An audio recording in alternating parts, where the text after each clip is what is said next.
कभी सुख है कभी सुख है, इसी का नाम जीवन है। मुसीबत में घबराए उसे इंसान कहते हैं। पराया दर्द अपनाए उसे भगवान कहते हैं। ये दुनिया एक उलझन है, कहीं धोखा कहीं ठोकर। ये दुनिया एक उलझन है, कहीं धोखा कहीं ठोकर। कोई हंस हंस के जीता है, कोई जीता है रो रो कर। कोई हंस हंस के जीता है, कोई जीता है रो रो कर। जो गिर कर फिर संभल जाए उसे इंसान कहते हैं।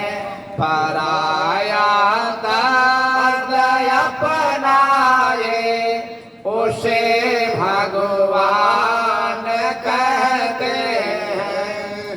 अगर गलती रुलाती है तो राहें भी दिखाती है। अगर गलती रुलाती है तो राहें भी दिखाती है। मनुष्य गलती का पुतला है तो अक्सर हो ही जाती है। मनुष्य गलती का पुतला है तो अक्सर हो ही जाती है। सुधारे अपनी गलती को उसे इंसान कहते हैं। पराया दर्द अपनाए उसे भगवान कहते हैं। पेट भरने को दुनिया में पशु भी पेट भरते हैं। पेट भरने को दुनिया में पशु भी पेट भरते हैं। लिए इंसान का जो दिल बेनर परमार्थ होते हैं। लिए इंसान का जो दिल बेनर परमार्थ होते हैं। पथिक जो बांट कर खाए उसे इंसान कहते हैं। पराया दर्द अपनाए उसे भगवान कहते हैं। किसी के काम जो आए उसे इंसान कहते हैं। पराया दर्द अपनाए उसे भगवान कहते हैं। बोलिए सद्गुरुदेव की जय। प्रिय सज्जनों एवं देवियों, जीवन अमूल्य है और क्षणभंगुर है। कब किस मोड़ पर किसका क्या हो जाए कोई पता नहीं। जन्म से आपको 3 शक्तियां मिली हैं, मन, वाणी और इंद्रियों की कर्म शक्ति। मन से मनन करते हैं, इसलिए मननाति मनुष्यः। मनन करने की शक्ति होने के कारण ही मनुष्य नाम पड़ा है। आप अपने मन से कैसे सोचते हो, विचार करते हो, ये आपके ऊपर निर्भर करता है। आज़ादी दोहरी रहती है, अच्छे से अच्छा सोच सकते हो और खेद के साथ कहें तो बुरा सा बुरा सोच सकते हो। बुरा सोच करके लोग दुखी रहते हैं, वो अच्छा सोच के आदमी सुखी रहता है। बाल काल में भी बच्चों को आप देखेंगे, कभी बच्चे मुस्कुराते हुए दिखाई देते हैं तो कभी रोते हुए दिखाई देते हैं। ऐसा क्यों हुआ? उनके पास भी वह मन शक्ति है, स्मरण आ रहा है। वो स्मरण उनको कभी खुश करता है, कभी रुला रहा है। संत स्मरण कराते हैं, जब जब हम गलत सोचते हैं तब तब दुखी होते हैं, और जब जब अच्छा सोचते हैं तब सुखी होते हैं, खुशहाल होते हैं। यहाँ पर वही अच्छी सोच का परिणाम आपको दिखाई दे रहा है। एक अच्छा संस्थान का निर्माण होने जा रहा है। इसमें आप लोगों की अथक परिश्रम की कमाई का कुछ पुण्य सहयोग यहाँ लगने से वह संस्थान चमकेगा कि जहाँ पर भाई और बहनों को अच्छे संस्कार मिलेंगे। संतों को साधना करने के लिए सुस्थान तैयार होगा। इसलिए हमको चाहिए अपने मन को इतना निर्मल बनाए, इतना पवित्र बनाए, जिससे गलत सोचने के लिए मौका न मिले। कबीर का मन एक है, चाहे जहां लगाओ, चाहे गुरु की भक्त करो, चाहे विषय कमाओ। लोग यही तो कर रहे हैं। गोस्वामी जी ने रामचरितमानस में एक चित्रण खींचा है। जिम कुपंथ पग धरत खगेशा, रहन तेज तन बुद्ध लवलेशा।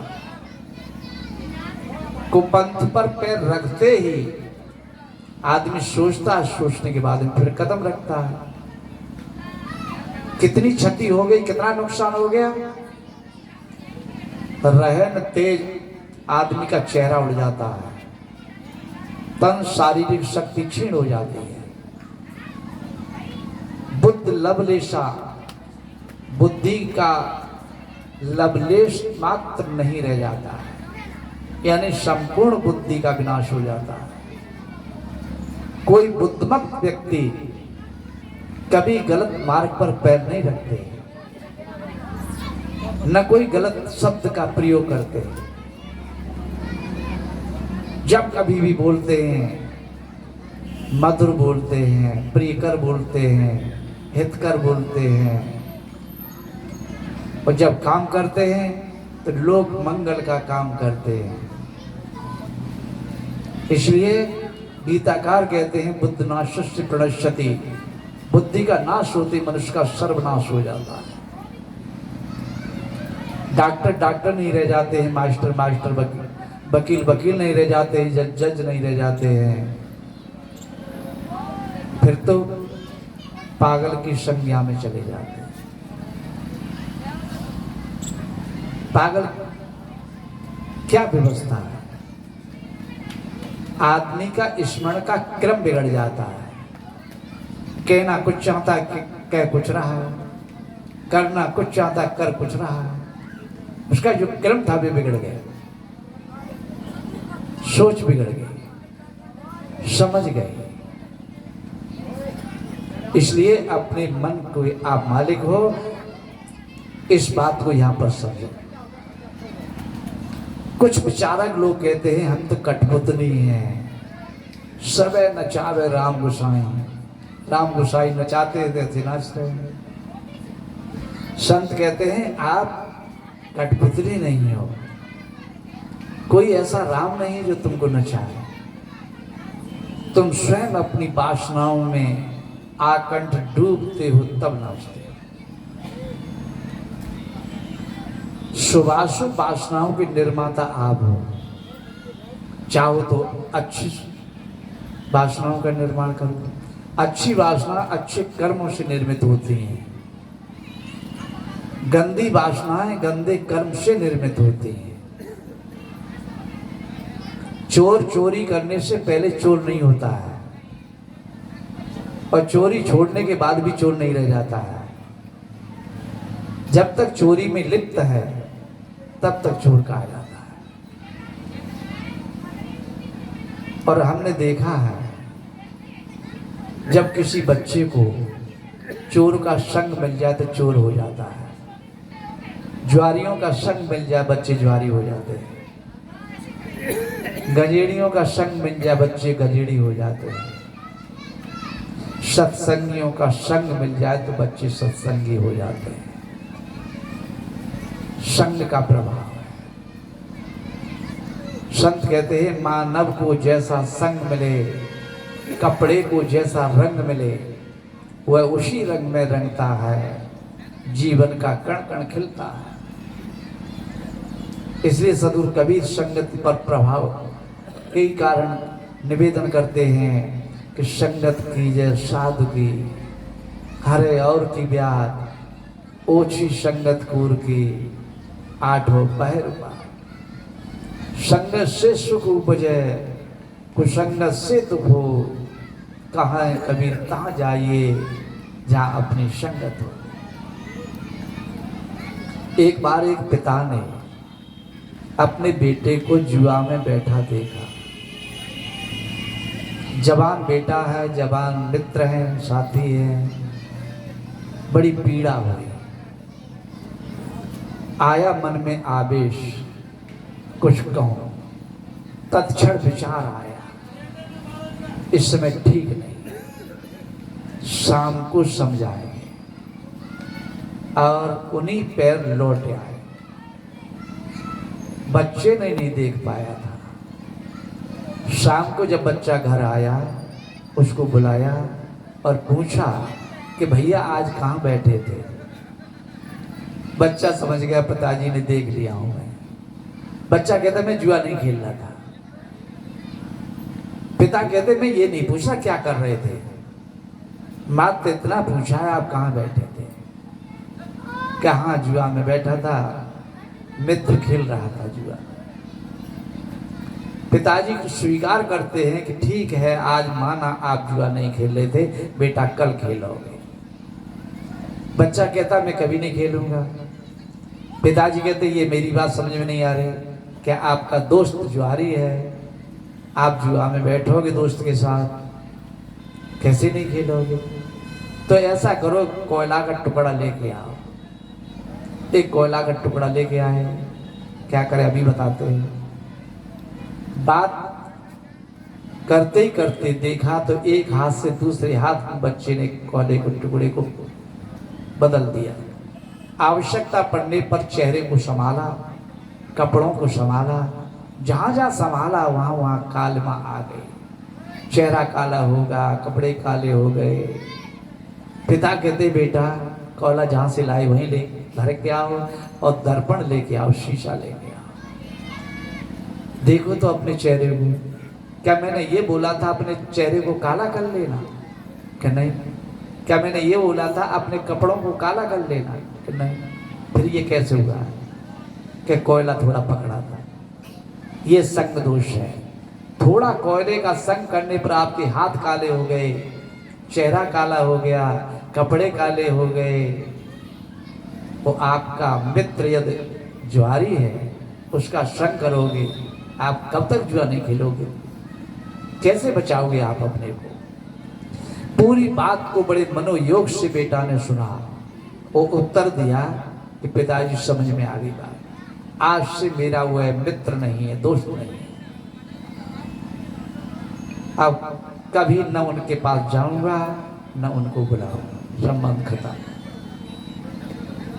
पिता ने कहा ये पक्की बात है कि बिल्कुल पक्की बात है, तो मेरा समझाना सार्थक हुआ और तुम्हारा सुनना सार्थक हुआ। ये तो कहानी है।